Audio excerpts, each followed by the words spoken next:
मैं प्रकाश थॉमस राज क्लासेस की तरफ से आप सभी का हार्दिक अभिनंदन करता हूं। वीडियो को देखिएगा, ज़रूर फ़ायदा होगा। आज बताने जा रहे हैं हिस्ट्री के 8वां पार्ट में इस्लाम धर्म, ईसाई धर्म और पारसी धर्म सभी के बारे में बताया जाए, जो कि BPSC, TRE 3, TRE 4, SSC, railway, group D, Bihar police सभी के लिए बहुत महत्वपूर्ण है। वीडियो जरूर देखिएगा, पूरा वीडियो देखिएगा, ज़रूर फ़ायदा होगा। अगर फुर्सत मिले, टाइम मिले तो इसको नोट करते जाइएगा। सबसे बेस्ट यूट्यूब पर क्लास जारी है, आप लोग कृपया करके देखें और ज़रूर फ़ायदा उठाइए। इस्लाम धर्म के बारे में पहले, इस्लाम अरबी भाषा का शब्द है। क्वेश्चन पूछता है इस्लाम कौन से भाषा का शब्द है, तो बोलेगा अरबी भाषा का। एक क्वेश्चन ऐसे बन गया, अरबी का भाषा का शब्द है। इसका अर्थ क्या होता है इस्लाम का? अल्लाह को समर्पण करना। अल्लाह को समर्पण करना इस्लाम का अर्थ क्या होता है? अल्लाह को समर्पण करना। इस्लाम धर्म के संस्थापक कौन है? क्वेश्चन पूछ सकता है। इस्लाम धर्म के संस्थापक कौन है, तो बोलिएगा हजरत मोहम्मद साहब। क्वेश्चन पूछेगा हजरत मोहम्मद साहब कौन थे, तो इस्लाम धर्म के संस्थापक थे।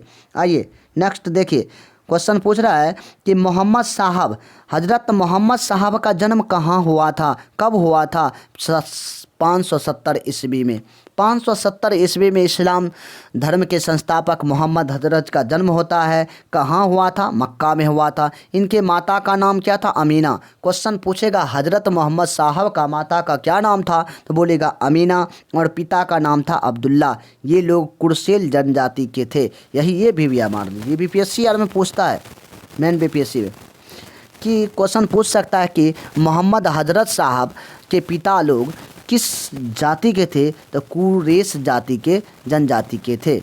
610 ईस्वी पूर्व में मक्का के पास हीरा नामक गुफा में हजरत मोहम्मद साहब को ज्ञान की प्राप्ति होती है। क्वेश्चन पूछेगा हजरत मोहम्मद साहब को ज्ञान की प्राप्ति कब हुआ था, तो बोलिएगा 610 ईस्वी पूर्व में मक्का के पास एक हीरा नामक गुफा है, उस गुफा में ज्ञान की प्राप्ति होती है। 25 वर्ष की उम्र में हजरत मोहम्मद साहब ने 25 वर्ष की अवस्था में हजरत मोहम्मद साहब की शादी खदीजा नामक 41 वर्ष के विधवा के साथ हुई थी। 25 वर्ष का था हजरत मोहम्मद साहब, उसका शादी होता है 41 साल की विधवा से, जिसका नाम था खदीजा नामक से हुई थी। इनकी पुत्री का नाम था फातिमा। क्वेश्चन पूछेगा मोहम्मद हजरत साहब का पुत्री का क्या नाम था, बोलेगा फातिमा। दामाद का नाम था अली। मोहम्मद साहब को फरिश्ता और जबराइल ने ईश्वर का संदेश दिया कि वह एक नबी, सिद्ध पुरुष और रसूल देवदूत है। इस्लाम धर्म के सबसे पवित्र ग्रंथ क्या है? कुरान। क्वेश्चन पूछता है बार बार कि इस्लाम धर्म के सबसे पवित्र ग्रंथ क्या है, तो बोलिएगा कुरान। इस्लाम धर्म का अर्थ क्या होता है? अल्लाह को समर्पण करना।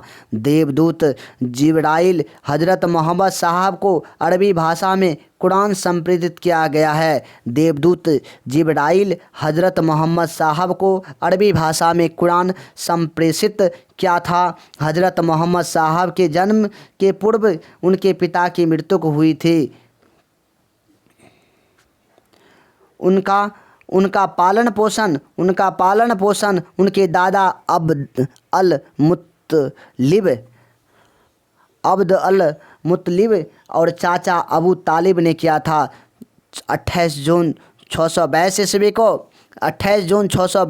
को हजरत मोहम्मद साहब ने मक्का छोड़कर चले गए। इस घटना को हजरत कहा जाता है, हजरी संबत भी कहा जाता है। क्वेश्चन पूछता है हिजरी संबत की शुरुआत कब हुआ था? हिजरी संबत का शुरुआत कब हुआ था, तो बोलिएगा 622 ईस्वी में।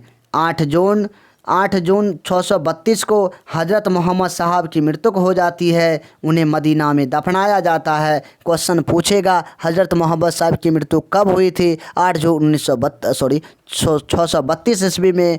क्वेश्चन पूछेगा जन्म कब हुआ था? 570 ईस्वी में मक्का में हुआ था। मदीना में मृत्यु होता है। मोहम्मद साहब की मृत्यु के बाद, मोहम्मद साहब के जब 632 ईस्वी में मृत्यु हो जाती है, उसके बाद खलीफा पद का प्रथा चालू होता है। मृत्यु के बाद जो खलीफा हुए अबू बकर, उमर, उस्मान, अली। अबू बकर अबू बकर, उमर, उस्मान, अली, ये सब खलीफा हुए मोहम्मद साहब की मृत्यु के बाद। सन 661 ईस्वी में मोहम्मद साहब के दामाद अली की हत्या कर दी। मोहम्मद साहब ने दामाद की हत्या कर दी। मोहम्मद साहब ने दामाद की हत्या कर देती है।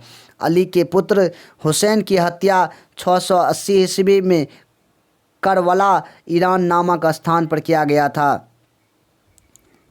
सुन्नी किसे कहते? सुन्नी और सुन्ना में विश्वास करते। सुन्नी किसे कहते हैं? जो सुन्ना में विश्वास रखते हैं, सुन्नी कहते हैं। सुन्ना पैगंबर मोहम्मद साहब के कथनों एवं कार्यों में विवरण किया था। शिया अली के शिक्षाओं में विश्वास रखते हैं, उन्हें मोहम्मद साहब को न्यायसम्मत उत्तराधिकारी मानते हैं। ईद ए मिलाद उन नबी मुस्लिम पर्व के मोहम्मद साहब के जन्मदिन के अवसर पर मनाया जाता है। मुस्लिम पर्व मोहम्मद साहब के जन्मदिन पर मनाया जाता है। ईद ए मिलाद उन नबी। सर्वप्रथम मोहम्मद साहब ने का यह जीवन चरित्र इवन इसाक द्वारा लिखा गया था। क्वेश्चन पूछता है कि मोहम्मद साहब का जीवन का चित्रण किसके द्वारा लिखा गया था? इरवन इसाक के द्वारा। सन 1924 ईस्वी में इस्लाम जगत के खलीफा पद रहा।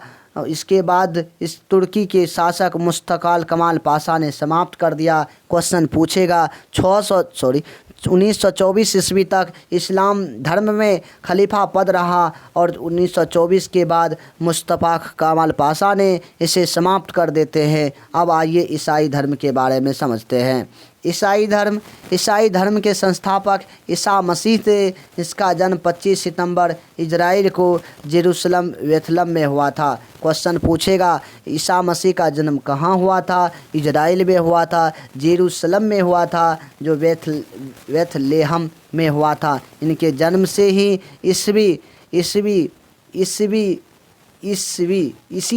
सन और ईस्वी पूर्व की शुरुआत हुई। प्रत्येक वर्ष ईसा मसीह के जन्म 25 दिसंबर को क्रिसमस दिवस के रूप में मनाए जाते हैं। ईसा मसीह के दिन ही, ईसा मसीह के जन्म दिवस पर ही क्रिसमस डे मनाया जाता है। ईसा मसीह के अपने जीवन के 30 वर्ष तक बेथलेहम नाजरेथ में बढ़ई का काम किया था। ईसा मसीह किसका काम किए थे? बोलिएगा 30 वर्ष तक बढ़ई का काम किया। ईसाई धर्म के ईश्वर पिता, ईश्वर पुत्र, ईश्वर आत्मा में विश्वास रखते थे। ईसाई धर्म के क्या रखते थे? ईश्वर पिता, ईश्वर पुत्र, ईश्वर आत्मा में विश्वास रखते थे। सन 33 ईस्वी में ईसा मसीह का रोमन गवर्नर पोर्टियंस ने फांसी की सज़ा दे दी। क्वेश्चन पूछेगा ईसा मसीह को किसने फांसी दी? तो पोर्टियंस नामक रोमन के गवर्नर पोर्टियंस ने। ईसा मसीह का प्रमुख शिष्य था एंड्रूस और पीटर थे।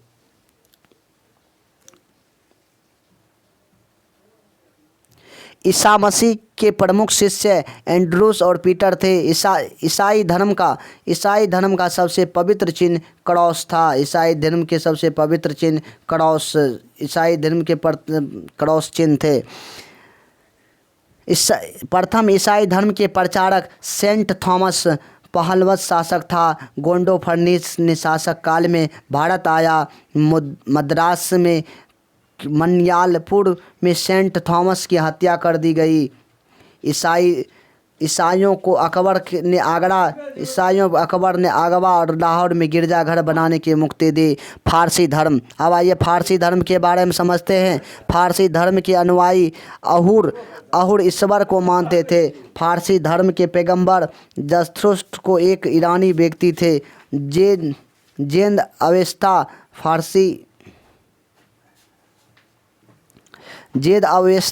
फारसी धर्म का मूल ग्रंथ था। क्वेश्चन पूछेगा फारसी धर्म का मूल ग्रंथ क्या है?